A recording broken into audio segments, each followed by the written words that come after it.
Hello everyone, welcome to Wrench Ride and Repeat. We're going to have a short video today to just catch up on a few things. So yesterday I attempted to do the, gear case work on the 96 Lowrider, and it didn't go quite as well as I planned. So let me get over here.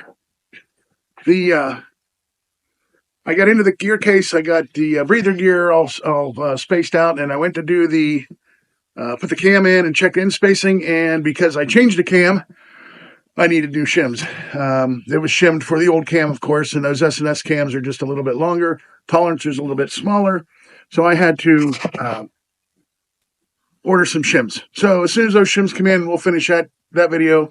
But for now, we're just going to go up to the garage, and since this channel is called Wrench Ride and Repeat, and we focus mostly on older motorcycles, we are going to go up to the garage and work on the shovel today. There's some things I was working on yesterday that I need to finish up today, and I got an assistant coming to help me out. So let's take a walk up here real quick.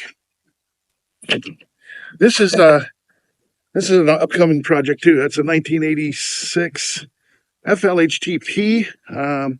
It's a police bike I bought on a bargain. And I put an engine in it, and the engine's knocking. So that's where that kind of bike engine swapping marathon is going to come. And somebody, customed it out. It's a real nice bike. I'm hoping to get it started so my wife can learn to ride a bigger bike, and we can haul more stuff. And, oh, that's better. In the garage. It's nice and warm in here now. My phone's dying, so I don't know how long this video is going to last. But as you can see, the ceiling's all insulated. Right?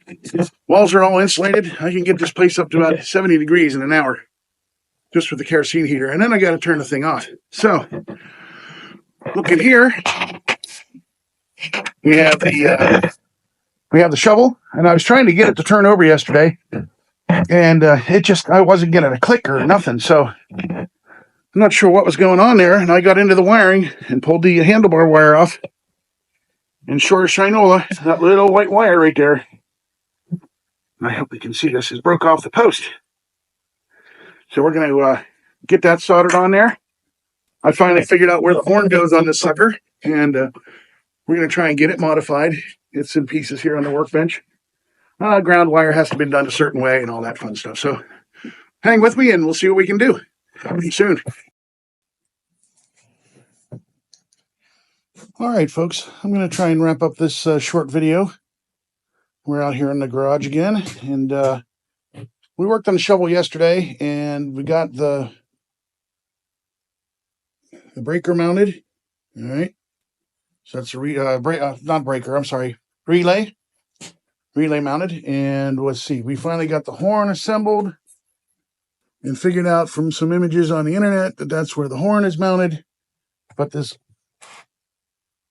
not so great billet shifter and peg has got to go because it's too bulky and it's in the way. The shovel's coming along pretty nice. We finally got most of the wiring done, and I was able to try and turn it over yesterday once we got the relay going.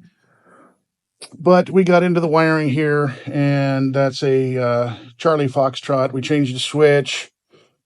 When you tightened it up on the handlebars, it just would stop working. And so it does click, and the starter spins, but there's no engagement. So that's going to be the next job right there. It's probably going to pull that primary out and pull that starter off and see what's the dealio with that. I did take the plugs out, as you can see, and I kicked it over by hand, and the engine's free, so it's not like it's locked up. That's probably something in the Bendix. But yeah, I think she's coming along nicely. I did change the rotors. I don't know if you noticed that. And I did do that in a video with the wheel and the brakes and everything, but that video would have been about an hour long, and nobody wants to listen to my bullshit for that long. So we'll get some more as we figure some stuff out. Thanks.